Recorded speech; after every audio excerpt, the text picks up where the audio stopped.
Chiefs wrapped up organized team activities last week, and it was an OTA period unlike any other. The team didn't work together because of the coronavirus, and we tried to determine what that means for the Super Bowl champions on SportsBeat KC with Chief beat writers Herbie Teope and Sam McDowell. It's Wednesday, June 24th, and I'm Blair Kirchhoff. Herbie posts several questions about the Chiefs for a story that appears on kansascity.com, and we elaborate on those and ask a few more. The final one might be the most important. It involves how the Chiefs and all NFL teams are going to navigate these uncharted waters. So here we go. Herbie and Sam are here. Guys, it is an odd time of year for the NFL. Not odd. I mean, it's the downtime for the NFL. The OTAs are finished. Training camp hasn't started, but the time has been made all the more strange by the conditions that we're in. We didn't see Andy Reid or the Chiefs. When was the last time we did see him? Was it the Super Bowl parade? When was the last time? The Combine. The Combine would have been the last time that you guys saw him. Yeah. So you guys went to the Combine. Was that late February? Yep, late February. Yeah. So I think I saw Tyrann Mathieu at the 101 Awards, and Andy Reid and some Chiefs were there as well. But that is the last time we have had eyeballs on the Chiefs, other than Zoom calls or Hangouts or whatever. So I want to talk about that later, about what practicing, how the Chiefs and other NFL teams have gotten through the COVID months of the season. But first, I want to get to a story that's on kansascity.com right now that was penned by one Herbie Teope, and it is the unanswered questions of the Chiefs as they head into training camp. And Herbie, we're going to take them in order, and let's start with the question that probably is on most people's minds when it comes to the Chiefs and how they're going to deal with Chris Jones and the Chris Jones contract and what Chris Jones means to the Chiefs. And there's a specific date to pay attention to here. Is that right? Yeah, absolutely. Here's the deal with franchise tag players, and I know the knee-jerk reaction is because it's been quiet on the Chris Jones front. Is what's going on? What's going on? And a lot of people need to relax for a second here and just keep in mind. And history shows this. Despite all the players right now that have signed their franchise tags, but for most players, the NFL is a deadline-driven league, and the key date to keep in mind is July the 15th. That's the league-wide suspense or deadline when teams have to have a long-term contract worked out with a player, and if it's not worked out, the next time they can even come to a table to discuss it is at the end of the year. The thing that comes into play here is with Chris Jones, he has the option to sign that franchise tag, which he doesn't necessarily have to do it by July the 15th because some franchise players don't want to sign that tag then because now all of a sudden they have to show up to training camp. And so July the 15th is the absolute day where everyone has to zero in on if the Chiefs can work out a long-term deal with him. If he signs the franchise tag, then that carries a $16.1 million price tag, which he will play. That's what he'll make this year if he signs the franchise tag. And Sam, would he be a happy camper playing under the franchise tag? You and I have been around for all of Chris Jones' career here, and look, he's been a terrific player. He's been a terrific teammate. He is obviously somebody the Chiefs would want to keep. But from a business standpoint, what's the possibility of seeing Chris Jones not in a Chief uniform after next season? Yeah, I mean, I think that this is kind of the final time in my eyes to work out that long-term deal. I mean, we saw Chris Jones miss camp last year because he wanted the deal last year. He wanted that extension last year. And I kind of wonder if maybe that was the Chiefs' best shot to work out a long-term deal with Chris Jones. I mean, he's put together, 4 good years, but 2 really, really good years back-to-back. And to me, a guy that can rush the passer at that position from the interior of the defensive line is so unique that I don't see how you replace Chris Jones if he's not on your roster. And there's other guys certainly at that position that I like that the Chiefs have, Derek Nottie is developing into a good player. Mike Pennell's had a really good season last year. He'll be back. But those guys have a different attribute than Chris Jones. They don't get after the passer the way Chris Jones does. And I wonder if they don't get the deal done this offseason. I think we probably are seeing Chris Jones last year in a Chiefs uniform. And I dare say that the Chiefs' comeback in the fourth quarter of the Super Bowl doesn't happen without Chris Jones playing the way that he did, knocking down passes, getting to the quarterback. He was so critical to the Chiefs in the Super Bowl. Hate to see him not in a Chiefs uniform someday, but look, it's the nature of the NFL. It's the business of the NFL. We'll have to see. All right, let's talk about another position also on the line, but on the other side. And the question is, who lines up at left guard for the Chiefs? There's a candidate here, a leading candidate, Herbie, isn't there? But it doesn't necessarily mean that we'll see him in the starting lineup when the season starts. Yeah, the left guard position was manned by obviously three players last year, actually. It was manned by Andrew Wiley, who started the year, and then he got hurt, and then it gave way to Martinez Rankin, who actually started 5 games at left guard before he got hurt. And then eventually, as the season wore on, you saw Stefan Wisniewski, who signed as a veteran free agent at the midpoint of the season. He was inserted into the starting lineup late in the year, started all throughout the postseason and the Super Bowl championship run. But when he left in free agency, it left a hole on the offensive line. And what the Chiefs did was they brought in a veteran in Mike Remmers, signed him to a 1-year deal. Now, conventional wisdom would be, hey, Remmers is the guy who's going to be starting, but we don't know that yet. And this is where the absence of OTAs really hurts the evaluation process.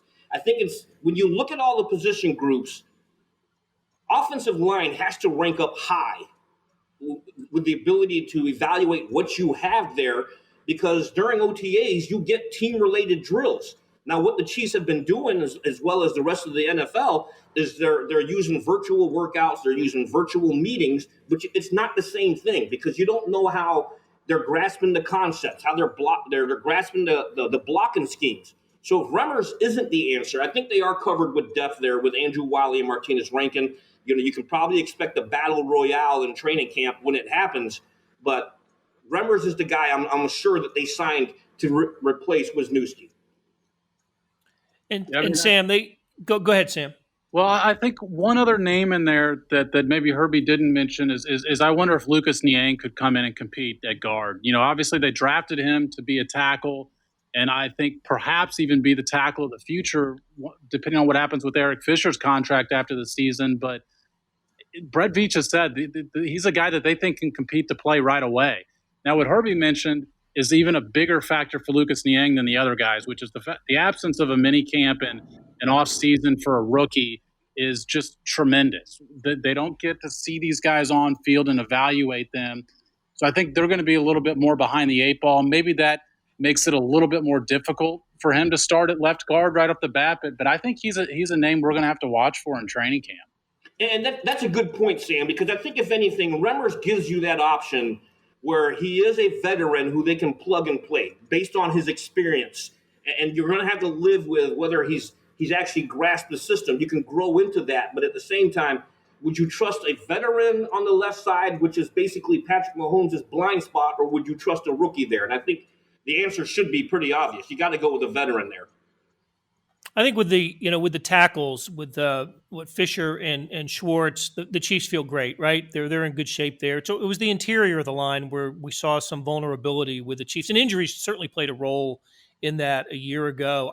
I barely remember Martinez Rankin starting, but he did. He started five consecutive games for the Chiefs because of the injuries, and it turns out that was that rough spot in the early to mid part of the schedule where they dropped a couple the Colts Texans game, Packers game, and but they got through it.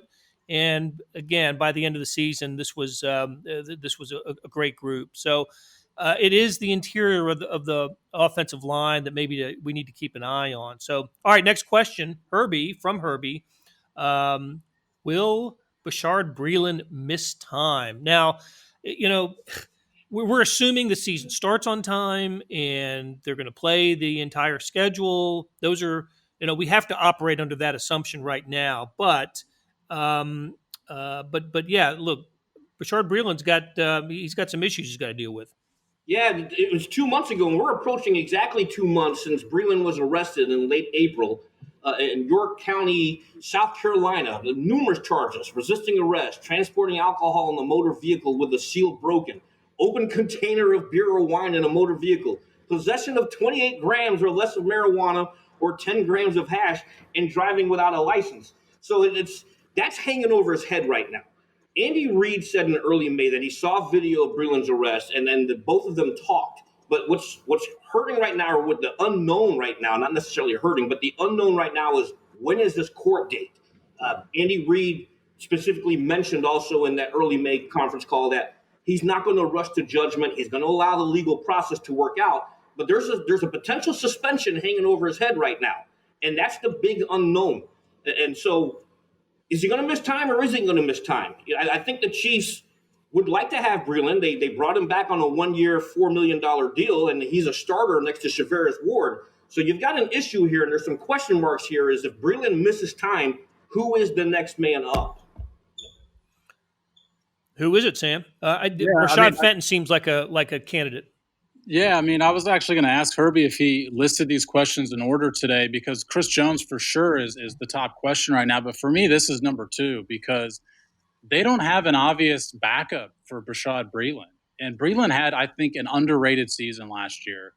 And Charvarius Ward is developing, I think, into a potential superstar at cornerback. But beyond that, if Breeland's out, then who plays? I mean, Rashad Fenton, I thought, was good in flashes last year.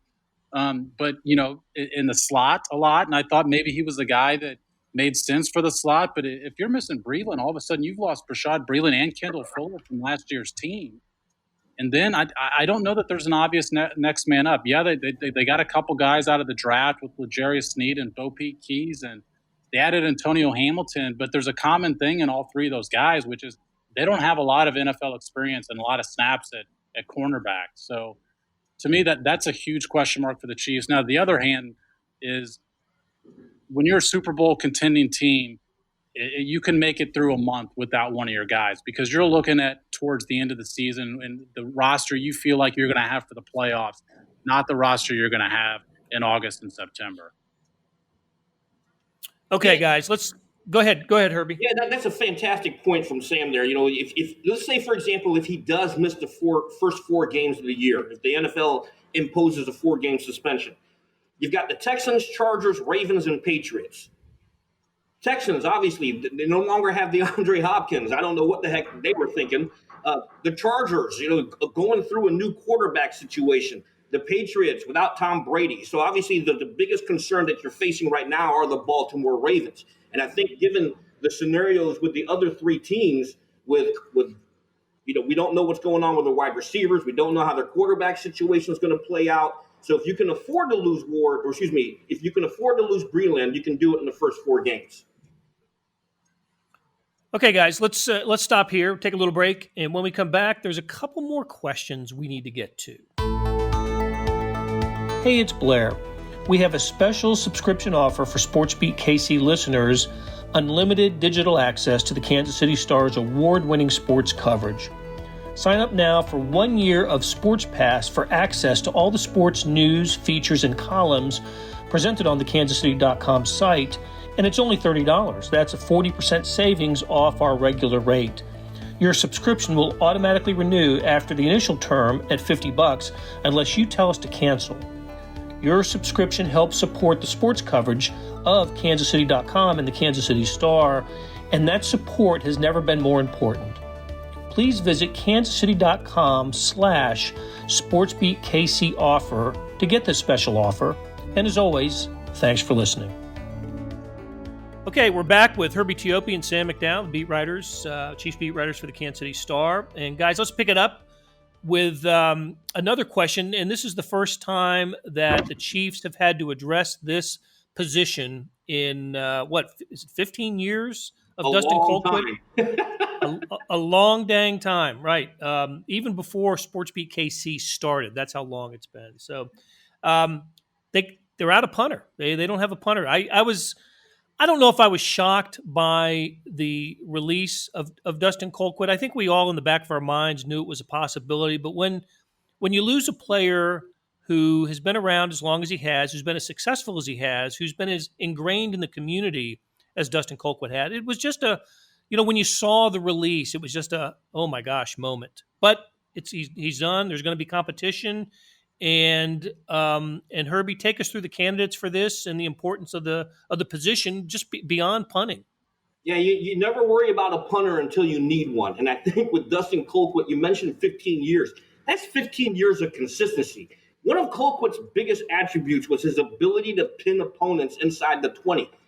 He does that very, very well. And then by releasing him, and it was a salary cap move because Colquitt was going to count at least, I think it was like $2.5 million against the cap. And so the Chiefs were in the offseason, they had some salary cap issues. So the move made sense from that point of view. Their options to replace Colquitt, who was very beloved in this community and amongst his teammates in the locker room, are Tyler Newsome and rookie Tommy Townsend. Dave Tobe, the special teams coordinator, said during an offseason Zoom call that he is impressed with both players, but I'll be honest with you, I think he slanted more towards Townsend, who he called, I think he said the best, he had him graded as the best punter coming out of this year's draft class. There's a lot of things at play here, and it's not just punting. We all know from our time covering the National Football League, same thing with the punter. You don't worry about the field goal unit until there's a mistake. And we saw a couple of holding issues last year. And so the Chiefs are going to be breaking in a new holder. Whoever replaces Colquitt will be the holder on field goal units. Thankfully, Dave Tobe says Newsome and Townsend have experience, but this is going to be a situation to watch. And unfortunately, once again, we don't have the benefit of the OTAs, the on-field drills to see how they've done. Tobe said that he is receiving video from these guys because they're working out with James Winchester and Harrison Butker, but that's not necessarily passing the eye test when you're actually getting to see the workout in person. Yeah, I wonder how many other beat writers across the country are listing their punter situation as one of the 5 things to watch going into training camp. But that shows you just the kind of presence Dustin Colquitt had in Kansas City. And, I mean, we all know by going into that locker room what kind of presence he had in the locker room. I mean, he was just beloved by all of his teammates. He's just one of those guys. It's tough to find someone that says a bad word about Dustin Colquitt. But for the competition, I completely agree with Herbie. I thought that Dave Tobe sort of tipped his hand a little bit, that I think Tommy Townsend is going to be the leader in the clubhouse, kid out of Florida, brother plays in the NFL. So I think he's probably going to be the guy. And to echo something else he said, I mean, the thing I think we're all going to be looking for more than anything is field goals. I mean, Harrison Butker talked about how much, that Dustin Colquitt was kind of like his caddy. A couple of times pregame when Butker's field goals weren't going right, Colquitt was the guy that figured out what wasn't going right. And yeah, hey, maybe if I tilt the ball a little bit this way, that this will make the difference. So that's probably, I think, the biggest storyline with that situation. I don't mean to sound flip about this, but with the Chiefs' offense as potent as it is, yeah, I mean, you think about it. Think about a team getting 11, 12 possessions in a game, and if the Chiefs have touchdowns on 4 or 5 of them and field goals on 2 or 3 of them, that only, and one's an end of the half. I don't have the numbers in front of me, but I imagine Dustin Colquitt was probably over the last 2 seasons toward the bottom in punt attempts among NFL punters. So I know it's you want to have the absolute best person available for that position, but it's not like it was in the years when Matt Castle was the Chiefs quarterback and the Chiefs were struggling to score. No, to Blair on that point, that's why Dustin Colquitt was such a good fit here, is because his strength was that that coffin corner punting, the high hang time, getting the ball inside the 20. And to me, the Chiefs are rarely going to be backed up against their own end zone, just needing somebody to absolutely bomb the ball. Colquitt was the guy that could place the ball. And I don't know these 2 punters well enough to know which one does that better, but I would have to think that's going to be of higher consequence here than it probably would be with a lot of other organizations. All right, that takes us to the fifth question, and I think we could talk a long time about this. It wasn't actually posed in the form of a question; it just is a statement. Entering the unknown. There is a lot of unknown, a ton of unknown for all teams going into this down period before training camp begins. I don't even know where to start with this. Whether it's health and safety, why don't we start there? Just because that's foremost on everybody's mind, and it's the biggest issue in every sport right now. Herbie, what have we learned about what the NFL is doing in terms of protecting players and making the suggestions of social distancing, mask wearing, whatever? And what have you heard through the about the NFL through maybe some teams that have been impacted by COVID-19? I think when I think of how they're going to handle social distancing, I go back to what Los Angeles Rams coach Sean McVay said just last week. If you want to impose strict social distancing guidelines, football is a contact sport. And McVay seemed a little frustrated trying to figure out how in the world are you going to enforce all that when we play football for a living. And I'm just paraphrasing him here, but that was the gist of his comments. Look, the NFL has been moving on like there is going to be a season, and so all the teams are doing the same thing. They've issued some tiered guidance on protocols to hopefully bring back players because teams are going to be doing training camp at their team facility. The Chiefs will not be in St. Joe this year. They will be at One Arrowhead Drive, but the players still are not allowed in there. So they've got to figure out a way to bring them in. I don't know how they're going to do this. I'm not even going to pretend to know the answer because in just the past week since the Chiefs ended their virtual offseason, you've had positive tests pop up all over, not just the NFL, where you've had Tampa Bay Buccaneers, the 49ers, the Denver Broncos had either players or coaching staff members test positive. Other sports have been affected. I go to Orlando, where the NWSL Challenge Cup tournament is supposed to be starting, and one of the teams had to withdraw the Orlando Pride because they had players and coaches test positive. College athletics, here in our own backyard, Kansas State, 14 players testing positive, or student athletes testing positive. They had to shut down their voluntary workouts. I don't know how they're going to get it done in a week. The NFL has a plan, and I guess we're just got to see how it works out. I'll tell you, Herbie and Sam, you guys, every other sport, that I can think of, right? Every other sport, U.S. sport, baseball, NBA, NHL, college basketball, college football, to a lesser extent, golf, auto racing, they've all been impacted in a bigger way than the NFL because they've all had either their seasons or the beginning of practice interrupted. And the NFL has had the timing of the pandemic has favored the NFL. It has had an opportunity to sit back and observe what's happening in the country and what's happening in other sports, and to go to school on what's happening in other sports. And yet, I guess we just have to have our fingers crossed that the NFL is doing the right things. They have allowed, what was it, early June, they started to allow coaches or team personnel back in the facilities. Hey, there's a question for you, Herbie. What do we know about what the Chiefs and other NFL teams have had, what they've allowed in terms of coming back into, well, in the Chiefs' case, One Arrowhead Drive? Yeah, and this goes back to the tiered system that the NFL has in place. So, like, for example, coaches, key personnel are considered in tier one. So anytime they're in the team facility, which they're now allowing up to, I think it's 75 now. No, excuse me, 100. It used to be 75, but now it's 100. But they all have to be wearing masks. And we've seen other teams, some of the teams on their Twitter feeds are tweeting photos of coaches coming back into the building. I know that when the league first allowed the teams to come back, the Chiefs didn't have all the coaching staffs. The first day, it was just Andy Reid and Dave Toub. So that's what's happening now. But the key piece here are the players. When can the players return? Because you can have all the coaches in there, but it does you absolutely no good if you don't have the players in place to practice.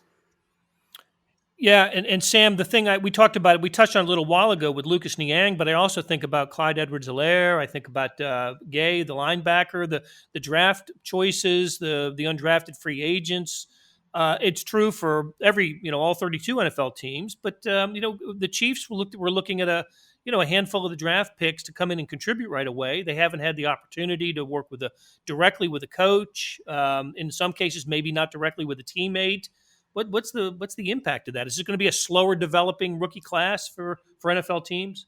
Yeah, I mean, for sure, right? I mean, when these guys can't actually be evaluated on the field, I think they're going to be at a little bit of a disadvantage when they're trying to fight for spots, even. But to me, I mean, there's like you mentioned, but there's a lot of thoughts on what's going on right now with COVID-19 and sports. But two major things stand out with me with the NFL, and the first is the fact that all these other teams that you and Herbie mentioned, I mean, here locally, Kansas State. I mean, we've had so many sports athletes affected by this, but that's before the NFL season. A lot of these other teams are trying to get in season. When Herbie mentioned soccer, and I think we all would have lost a lot of money betting against Herbie ever mentioning soccer on this podcast. But all these other sports are going through it. And I think the NFL can sit back and wait and say, let's see what happens.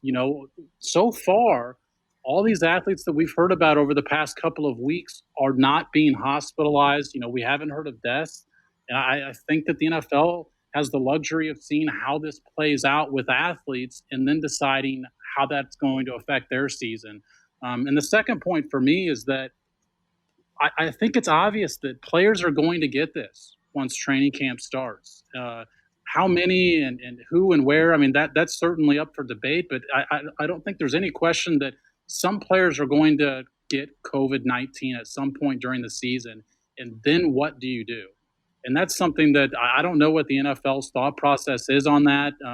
If a Patrick Mahomes type player gets it, does he have to quarantine for 2 weeks? Is he out for 2 weeks? I mean, what do you do at that point? So there's so many unknown questions, but I think that is the big one for me. If I can just add something there to what Sam is mentioning too, that one of the things that's really jumping out to me over the last 2 weeks is the spike in cases around the country, specifically Texas, Florida, and Arizona. Those three states are trending high when you look at all the cases that are starting to pop up all over the place. What's one thing those three states have in common? They host NFL teams. When you take those three states, they host a combined 6 NFL teams. And we already know the Texans and Dallas Cowboys already had positive tests from a couple of weeks ago. And Ezekiel Elliott, their star running back, was one of the players who had it. So as the numbers continue to go up, and I certainly agree with Sam here, his point on players will get it as the season goes along. Roger Goodell has even said on record that, they expect players to get it, but they just have to have the plans in place on how they're going to deal with it. If Patrick Mahomes comes down with COVID and he has to sit out 2 weeks, hopefully it happens during the bye week so he can come back and play. I don't know how you're going to deal with it, though. We'll have to wait and see what happens here. Well, my concern is you're preparing to play an opponent. Let's just take opening week for the Chiefs, the Texans on that Thursday night opener, and all of a sudden the Texans come down with 10 cases of COVID. And is that game going to be played? Do you play that game now? And I'm not. We're, as you mentioned, Herbie, we're seeing it throughout the college football workouts with Kansas State, LSU, Clemson, Texas, Baylor's now joined the list of multiple cases, and I worry about that for college and pro football. If a team contracts, say double digit numbers of players contract it, does the following, if you're quarantined for 2 weeks, do you even play the next couple of games? Yeah, and Blair, to that point, I mean, with K-State, look at the way those positive test numbers came out. What did it start with? Like 6, and then it was 8, and then it was 14. Less than that. No, it was like 1 or 2, and then a week and a half later, it's 14 and suspending workouts. And so what strikes me about that is because there's so much unknown about this virus, but one of the things is if you've got the virus and you get it on a Wednesday, for example, if you take the test on a Wednesday, it's probably not going to show up that you have it. And so the scenario that you mentioned, if 10 players on one team, and use the Texans as an example, contract it, just because everybody else tests negative doesn't mean they don't currently have the virus. They might not test positive for 2 or 3 days. That's how this testing works. So would it really be safe to allow the rest of the Texans to go out and play against another team and potentially expose that entire team? And those are questions that I know the NFL is thinking about, and I don't know exactly what their plan is, but I just get the feeling in my mind that they're going to try and play this season one way or another. Yeah, and we're gonna get a look in July with the MLS tournament. The MLS is back tournament starting on July 8th, and now Major League Baseball set to start return in the third week in July. So we'll have a better understanding about team sports and the spread of COVID and how teams and leagues react to that. Let's leave on this question. It's a hypothetical, and no NFL team in the league doesn't have to answer this right now, but do both of you let me get your opinion on the idea of fans in the stands on June 24th. Do you expect to see any or a small percentage, half the house, full house? What are you thinking in terms of fans in the stands? Sam, let's start with you. I can't figure out how the logistics work, and I've certainly heard certain things about filling it half full, a third full, maybe letting some season ticket holders have games 1, 3, 5, and 7. The other have 2, 4, 6, and 8. But I can't figure out the logistics of how it works. You're still, whether you're spread out in the stands or not, there's still so many facilities inside that stadium that you're still sharing, whether it be bathrooms, water fountains, concessions, things like that. That I can't figure out the logistics of having fans in the stands. I know that's the money generator, but for public health and safety, it doesn't make sense to me, especially when, again, we've talked about there being so much unknown, and one of those unknowns is what's the virus going to look like when the weather gets cold once again? Are we going to see another surge? And I would just hate to be blindsided by another surge and then find out that 75,000 people were convened in one place in Kansas City. What do you think, Herbie? Everything Sam said, he nailed it.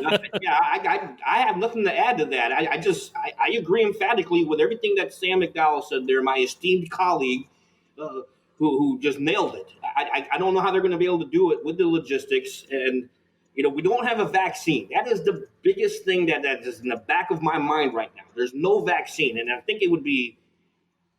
I don't know if you want to expose everyone. Hey, come on out here and let's fill this 70,000 man stadium, or even if we go halfway, it's 35,000. I mean, I just don't see how you're going to be able to do it. Hey, Blair, can you add a teaser to the start of this episode with just Herbie talking about how much he agrees with me? And we'll cut out all of Herbie's parts, and we'll just have you talking, Sam. Yeah. Just cut that answer after everything I say. That would be great. All right, guys. Well, the Chiefs are off until training camp begins, but Herbie and Sam are not. We'll be checking in with you guys throughout the next few weeks. Appreciate you spending some time with me today. Hey, thanks for having me. That will do it for today. Thanks to our production staff of Derek Donovan, Savannah Smith, Randy Mason, Beth Welsh, Jeff Rosen, and Chris Fickett. A tip of the cap to Herbie Teope and Sam McDowell for talking Chiefs and the NFL. Links to stories about the Chiefs can be found in the show notes and always on the Red Zone Extra app. Hey, earlier in the episode, you heard me talk about the Sports Pass offer. It still stands, still a good one. $30 for a year's worth of sports coverage, and that includes the Sports Extra on the e-edition. Here's an even better offer. Buy the entire Kansas City Star product. News, sports, features, commentary, analysis, the whole thing. You get all the stories written by my talented colleagues, plus extra news, sports, and business coverage. The details can be found at account.kansascity.com/subscribe. That's account.kansascity.com/subscribe. And whether it's the Sports Pass or the full subscription, you're getting and supporting the best sports and news coverage in Kansas City and helping us produce programs like SportsBeat KC. Hey, let me leave you with a programming note. On Thursday, the Star is hosting an online forum called Race in Sports. The panel includes Chief Safety Tyrann Mathieu, Royals General Manager Dayton Moore, Negro Leagues Baseball Museum President Bob Kendrick, college basketball coaches Konzo Martin of Missouri and Bill Self of Kansas, and Kansas State basketball player Christiana Carr, who helped organize protest marches. The program will be carried on the Star's Facebook Live page and YouTube channel. Hope you can join us at 2 p.m. on Thursday.